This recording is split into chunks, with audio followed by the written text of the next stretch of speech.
नमस्कार, मैं हूं पल्लवी झा। आप देख रहे हैं संजीवनी। क्या कोलेस्ट्रॉल सिर्फ नुकसान ही पहुंचाता है? क्या सिर्फ मोटे लोग ही कोलेस्ट्रॉल की चपेट में आते हैं? क्या बढ़ती उम्र और लाइफस्टाइल भी बढ़ते कोलेस्ट्रॉल के लिए जिम्मेदार है? आखिर कोलेस्ट्रॉल से जुड़े क्या है मिथ एंड फैक्ट्स? इन्हीं सवालों के जवाब देने के लिए आज संजीवनी में हमारे साथ हैं जाने माने आयुर्वेदाचार्य डॉक्टर प्रताप चौहान। सर, आज मेरे पास बहुत सारे इंटरेस्टिंग सवाल हैं जो कि कोलेस्ट्रॉल से जुड़े हुए हैं। तो सबसे पहले मेरे जहन में जो सवाल आया ऐसा, वो ये है कि कोलेस्ट्रॉल अगर विलेन है जी तो बॉडी क्यों बनाती है खुद? देखिए, बहुत अच्छा प्रश्न है। कोलेस्ट्रॉल विलेन नहीं है, कोलेस्ट्रॉल हीरो है। और ये जो हीरो है इसके बारे में बहुत कुछ हमें मालूम नहीं है, केवल उसकी बुराइयों के बारे में ही हम जानते हैं, उसकी अच्छाइयों के बारे में नहीं जानते। इसलिए उसको जो है, उस हीरो को हमने विलेन बना दिया है। बॉडी जो है कोलेस्ट्रॉल बनाती है क्योंकि ये हार्मोन्स बनाने के काम आता है। इसके अलावा जो कोलेस्ट्रॉल है सेल्स की हमारी वॉल्स को भी स्ट्रॉन्ग बनाता है, विटामिन डी और बाइल बनाने का में भी हेल्प करता है। प्रॉब्लम कब होती है? जब कोलेस्ट्रॉल एक लिमिट से ज़्यादा हो जाता है शरीर में, तब ये विलेन बन जाता है और बॉडी में रोग पैदा करके उसे डैमेज करता है। डॉक्टर चौहान, क्या बढ़ा हुआ ट्राइग्लिसराइड या बैड कोलेस्ट्रॉल एक स्कैम है या वाकई इसमें कोई सच्चाई है? क्योंकि बहुत सारी ऐसी चर्चाएं होती रहती हैं। देखिए, स्कैम तो नहीं है, समझने की आवश्यकता है। क्योंकि बैड कोलेस्ट्रॉल जो होता है, जिसको एलडीएल कहते हैं, या हाई ट्राइग्लिसराइड जो हमारे शरीर में जब हो जाते हैं, तो वो एक सिग्नल है हमें सावधान होने के लिए, एक चेतावनी है। अगर एलडीएल थोड़ा सा भी जो है बढ़ जाता है, लेकिन उसके साथ साथ आपका पाचन ठीक है, शुगर कंट्रोल में है और लाइफस्टाइल आपका अच्छा चल रहा है, तो फिकर डोंट वरी, कोई डरने की ज़रूरत ही नहीं है। अगर एलडीएल हाई है और इंसुलिन रेजिस्टेंस आपका है, इन्फ्लेमेशन बॉडी में है, साथ में आपको जो है कुछ और भी लाइफस्टाइल की प्रॉब्लम है, तो फिर आप डेंजर जोन में ज़रूर चले जाते हैं। हाँ, कोई आपको रिपोर्ट देख करके डरा रहा है और रूट कॉज के बारे में बात ही नहीं कर रहा है कि क्या इसका मूल कारण है, तो फिर वहाँ डरने की ज़रूरत नहीं है, ये फिर स्कैम हो सकता है। तो मैसेज क्लियर है, नंबर्स को समझो और उनसे घबराओ नहीं, आयुर्वेद से जुड़िए। अच्छा डॉक्टर, एक बार ये भी समझना चाहूंगी, क्योंकि कई बार क्या होता है ना कि जीरो कोलेस्ट्रॉल डाइट आप ले रहे हैं, लेकिन रिपोर्ट्स जो है वो हाई आती है और वो चिंता में फिर डाल देती है, और उससे मुझे लगता है जब भी ना हो कोलेस्ट्रॉल तो भी हो जाता है। देखिए, बहुत अच्छा प्रश्न आपने पूछा है। रीज़न सिंपल है, कोलेस्ट्रॉल भोजन से नहीं बनता, बॉडी में भी कोलेस्ट्रॉल बनता है। भोजन से थोड़ा बहुत बनता है, लगभग 20 से 30% भोजन से बनता है, और लगभग 70 से 80% जो कोलेस्ट्रॉल हमारे शरीर में बनता है वो हमारा शरीर बनाता है, हमारे लिवर में बनता है। ये बहुत इंपॉर्टेंट बात आपको समझनी है। इसीलिए अगर आप कोई डाइट की बहुत कंट्रोल कर रहे हैं, जीरो कोलेस्ट्रॉल डाइट खा रहे हैं, लेकिन फिर भी कोलेस्ट्रॉल बढ़ता है। स्पेशली जो है बॉडी का एक लॉजिक समझ लो, अगर आप लो कोलेस्ट्रॉल डाइट लोगे तो बॉडी बोलेगी सप्लाई कम हो रही है, प्रोडक्शन बढ़ाइए। ये ज़रा ध्यान रखना है आपको। और इसके साथ साथ अगर मानसिक तनाव है, सेडेंट्री लाइफस्टाइल है, तो कोलेस्ट्रॉल बढ़ता है। उसके कारण भी बढ़ता है, डाइट से ही नहीं बढ़ता केवल।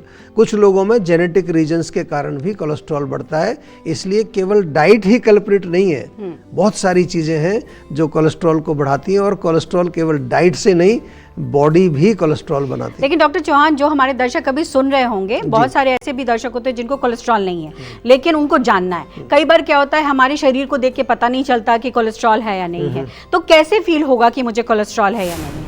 देखिए, बहुत अच्छा प्रश्न आपने किया है, और इसमें लगभग मैं यही बताऊंगा कि फील वाला, इसमें कोई सिम्टम्स वगैरह नहीं होते ऐसे कुछ कि भाई बॉडी में आपको कुछ फील होगा। फील कब होगा?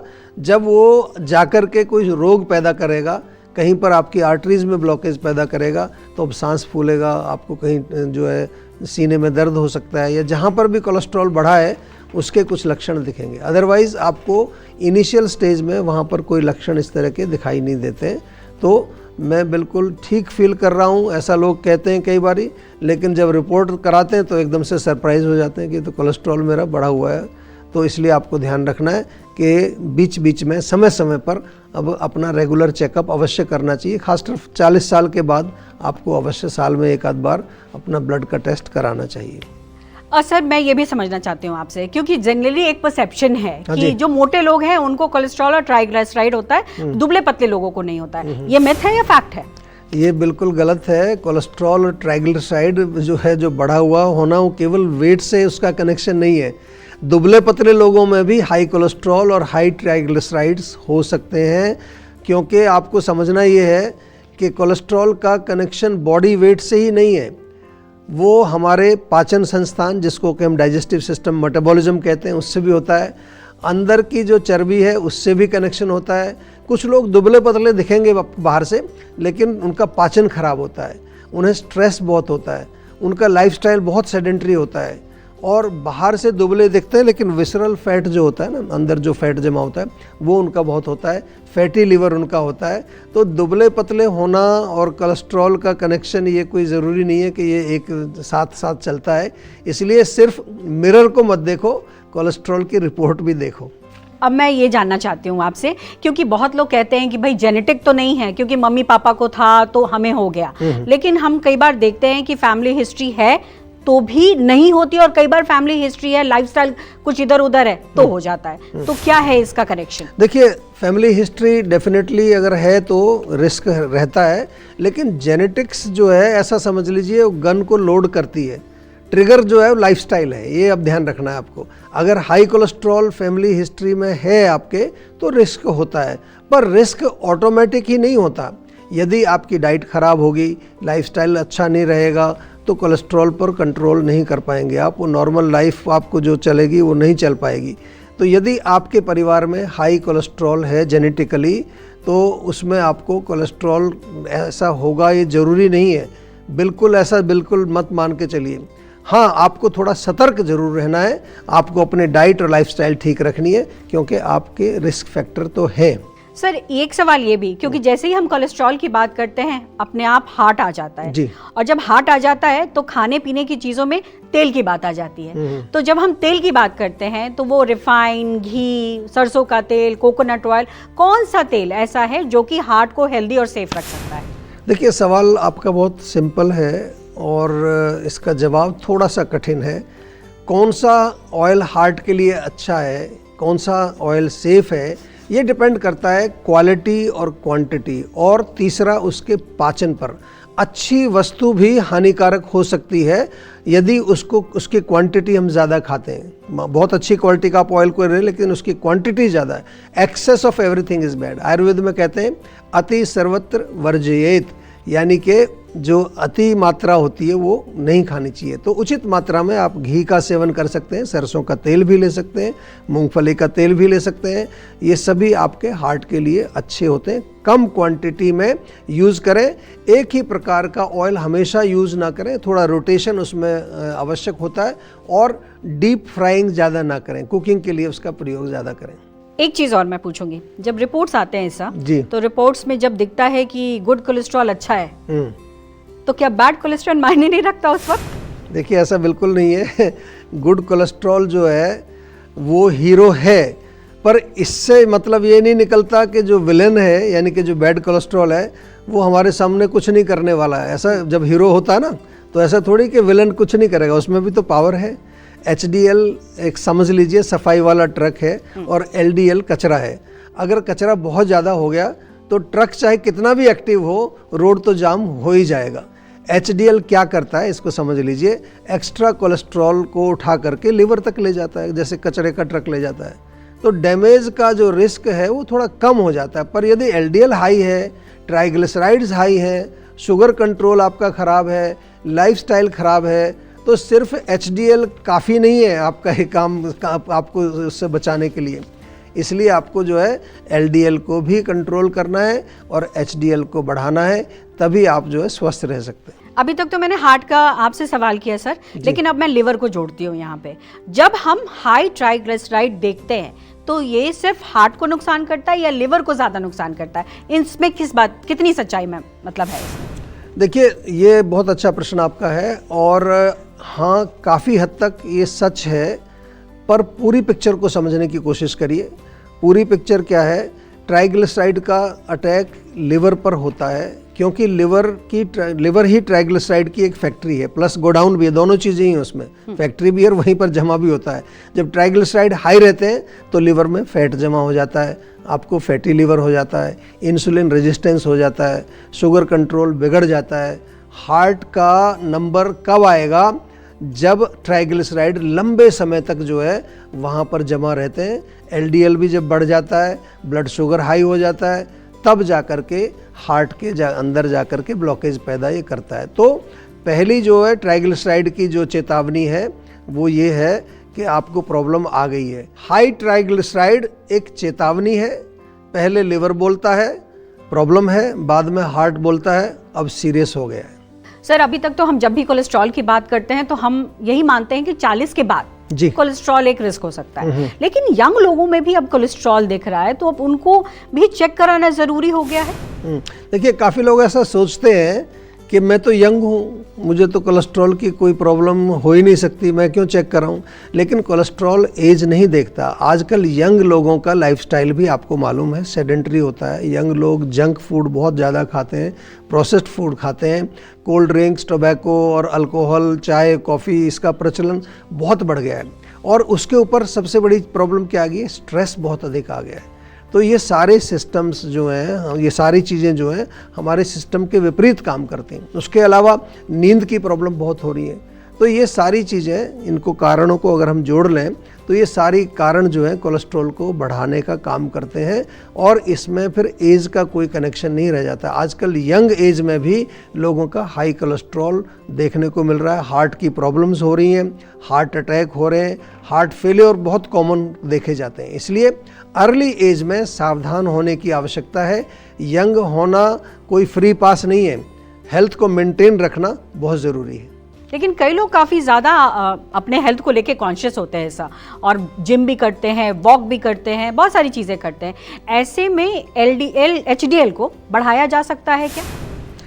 हाँ, ये सही है कि नियमित अगर आप व्यायाम करते हैं उससे एचडीएल बढ़ता है, पर केवल कुछ दिन जिम करें और जाकर के एक सेल्फी ले ली, वहाँ पर अपने स्टेटस पर लगा दी, उससे बात नहीं बनने वाली। रेगुलर व्यायाम करना, वॉकिंग, जॉगिंग, साइकिलिंग, स्विमिंग, जो भी करें अच्छी तरह से एक्सरसाइज करना है। साथ में कुछ मसल स्ट्रेचिंग करें, योग करें, मसल स्ट्रेंथनिंग एक्सरसाइज करें, और ओवर एक्सरसाइज नहीं करना है।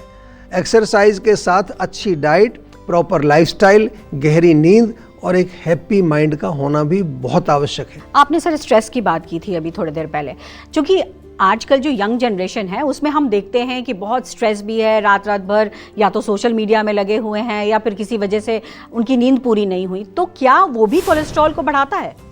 डेफिनेटली। स्ट्रेस हो, चाहे आपको रात को देर तक आप जागते हैं, नींद आपको जो है कम मिलती है, ये सभी साइलेंटली कोलेस्ट्रॉल को बढ़ाने का काम करते हैं। जब आप स्ट्रेस में होते हैं तो क्या होता है, थोड़ा समझ लीजिए। स्ट्रेस हार्मोन जिसको कॉर्टिसोल कहते हैं वो बढ़ता है, तो लिवर बोलता है इमरजेंसी है भैया, इसलिए ज़्यादा कोलेस्ट्रॉल बनाना शुरू कर देता है वो। हालांकि ये फेक इमरजेंसी है, उसको बॉडी में ज़रूरत नहीं है, ये माइंड से आया है। नींद कम हुई तो पाचन खराब होगा, और पाचन खराब हुआ तो आम बनेगा, तो वो भी कोलेस्ट्रॉल बनेगा। लेट नाइट स्टडी जो आजकल करते हैं लोग, उससे हार्मोनल इम्बैलेंस होता है, उससे भी मेटाबॉलिज्म डिस्टर्ब होता है और अधिक कोलेस्ट्रॉल बनता है। रात को कम सोने से आप बॉडी को नींद अगर फोर्सफुली देने से रोक रहे हो तो भी बॉडी बोलती है ठीक है, कोलेस्ट्रॉल की रिपोर्ट आएगी तब बात करेंगे। इसलिए थोड़ा सा जो है ध्यान रखना है इन लोगों का, ये अंदर जो हमारे लिए इतना काम करते हैं।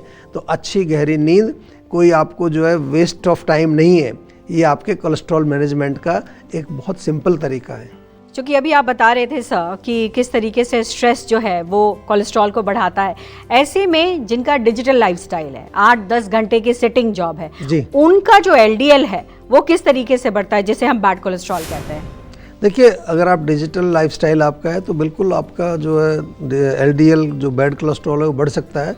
8-10 घंटे अगर आप सिटिंग जॉब करते हैं तो एलडीएल के लिए एक वीआईपी इनविटेशन आप दे रहे हैं कि आइए भैया हमारे यहाँ पर पधारो हमारे देश। अधिक समय बैठे रहने से मेटाबॉलिज्म स्लो होता है, खाना ठीक से नहीं पचता है, आम बनता है।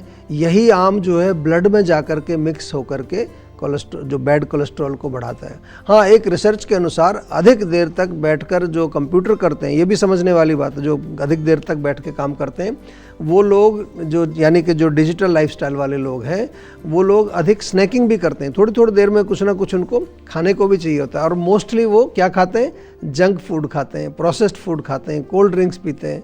तो ये हुआ मेटाबॉलिज्म पर डबल अटैक। एक तरफ से तो आप सिटिंग कर रहे हैं, उधर से दूसरा जंक फूड खा रहे हैं, यानी एलडीएल ऊपर, एचडीएल नीचे, ट्राइग्लिसराइड्स की फुल पार्टी मोड में वो चले जाते हैं पूरा। इसीलिए तो मैं कहता हूँ कि जहाँ बन गया आम, हो गया काम तमाम।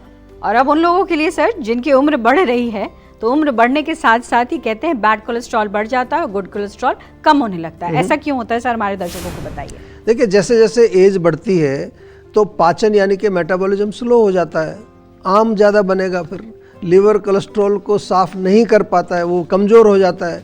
फिजिकल एक्टिविटी भी ओल्ड एज में कम होने के कारण फैट अधिक जमा होने लगता है बॉडी में, इसलिए एलडीएल बढ़ने लगता है। और इसके अलावा जो मेल और फीमेल हार्मोन्स होते हैं ना, जो वो भी कम हो जाते हैं, और वो जब कम हो जाते हैं तो एचडीएल हमारे बॉडी में कम होने लगता है।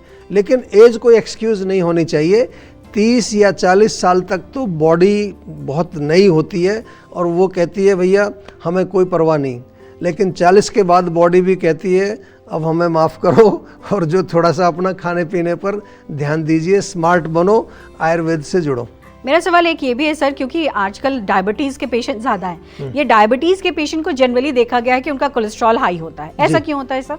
देखिए, जैसे मैंने कहा कि जब डायबिटीज़ बॉडी में होती है तो उसका कनेक्शन हमारे मेटाबॉलिज्म से भी होता है, प्लस जो हम तो आयुर्वेद में तो इसको पूरा पाचन, एक मेटाबॉलिक डिसऑर्डर, और जब पाचन बिगड़ेगा तो आम बनेगा। आम बनेगा तो वो ब्लड में जा कर के, वो चाहे वो ट्राइग्लिसराइड कहिए उसको, चाहे फैट कहिए या म्यूकस कहिए, तो इसलिए कोलेस्ट्रॉल और डायबिटीज़ का कनेक्शन होता है। इसीलिए आपने देखा होगा डायबिटीज़ के पेशेंट का ब्लड प्रेशर भी अक्सर बढ़ जाता है। एक सिंपल भाषा में समझ लीजिए कि डायबिटीज़ में खून आपका गाढ़ा हो जाता है, उसमें कोई चीज़ें ऐसी मिक्स हो जाती हैं, तो उसके कारण कोलेस्ट्रॉल, ट्राइग्लिसराइड और ब्लड प्रेशर, ये तीनों बढ़ते हैं। ब्रेक के बाद डॉक्टर चौहान से कोलेस्ट्रॉल से जुड़ी और भी कई खास बातें और टिप्स जानेंगे। फिलहाल आप बने रहिए हमारे साथ, क्योंकि संजीवनी में जारी रहेगी आपकी सेहत की बात। ब्रेक के बाद स्वागत है आप सभी का संजीवनी में। मेरे साथ हैं जाने माने आयुर्वेदाचार्य डॉक्टर प्रताप चौहान, और आज हमारी चर्चा का विषय है कोलेस्ट्रॉल और इससे जुड़े मिथ एंड फैक्ट्स। सर, तो मुझे ये भी बता दीजिए कि कोलेस्ट्रॉल को लेकर जीवा टिप्स क्या है? देखिए, अधिकतर लोग जो है ये कोलेस्ट्रॉल हो गया है तो ये समझते हैं कि पूरी लाइफ अब मेरे को टैबलेट खानी पड़ेगी। ऐसा बिल्कुल नहीं है। जीवा टिप्स यही है कि कोलेस्ट्रॉल को अगर आपको ठीक करना है तो सबसे पहले अपने अग्नि यानी कि पाचक अग्नि, जठराग्नि, मेटाबॉलिज्म को ठीक करना है। हमारे यहाँ पर एक डाइजेस्टॉल करके हमारा एक अच्छा प्रोडक्ट आता है, उसको रोज़ ले लिया करो। दूसरा, जो आम बन गया अंदर, जो म्यूकस बन गया, उसको पचाना है, तो जीवा का आम पाचक चूर्ण बहुत बढ़िया है। रक्त शोधन यानी कि खून गाढ़ा हो गया है, गंदा हो गया है, उसको साफ़ करने के लिए नीम टैबलेट्स बहुत अच्छी हैं। हार्ट को नरिश करना है, उसको मजबूत रखना है, उसके लिए क्या है हमारे पास, जीवा की अर्जुन टैबलेट है, अर्जुन टी भी है। और यदि मेंटल स्ट्रेस आपको बहुत ज़्यादा है तो स्ट्रेस फ्री टैबलेट है। नींद अच्छी नहीं आती है तो जीवा की स्लीप वेल टैबलेट है। बहुत अच्छी चीज़ें हैं। और साल में एक बारी पूरी बॉडी का डिटॉक्स यानी कि पंचकर्म करने के लिए जीवाग्राम अवश्य आना चाहिए। तो एक टैबलेट खाने की ज़रूरत नहीं है पूरी लाइफ, आपको एक कंप्लीट प्रोग्राम है और उसके लिए आप जीवा में संपर्क कर सकते हैं। डॉक्टर चौहान, बहुत बहुत धन्यवाद आपका। आपने इतनी सारी चीजें हमारे दर्शकों को बताई हैं, जाहिर तौर पर मुझे लगता है आज उनको काफी ज्यादा लाभ होगा। Thank you. चलिए, सेहत बनानी है तो सेहत का नंबर मिलाएं और अपनी कॉल रजिस्टर कराएं। जीवा सेहत का नंबर है 8860104040। अगर सेहत से जुड़े आपके सवाल हैं तो ईमेल करें। जीवा की ईमेल आईडी है info@jiva.com। आप फेसबुक के जरिए भी जीवा से जुड़ सकते हैं। जीवा की फेसबुक आईडी है www.facebook.com/jiva ayurveda। और यूट्यूब पर जीवा शोज देखना बिल्कुल ना भूलें, और आज ही जीवा का यूट्यूब चैनल सब्सक्राइब करें, जो है www.youtube.com/jiva ayurveda। सेहतमंद रहने के लिए आयुर्वेद से जुड़ना, अच्छा खाना, अच्छा सोचना और हर रोज संजीवनी देखना बेहद जरूरी है। कल फिर होगी सेहत की बात डॉक्टर प्रताप चौहान के साथ। तब तक के लिए नमस्कार।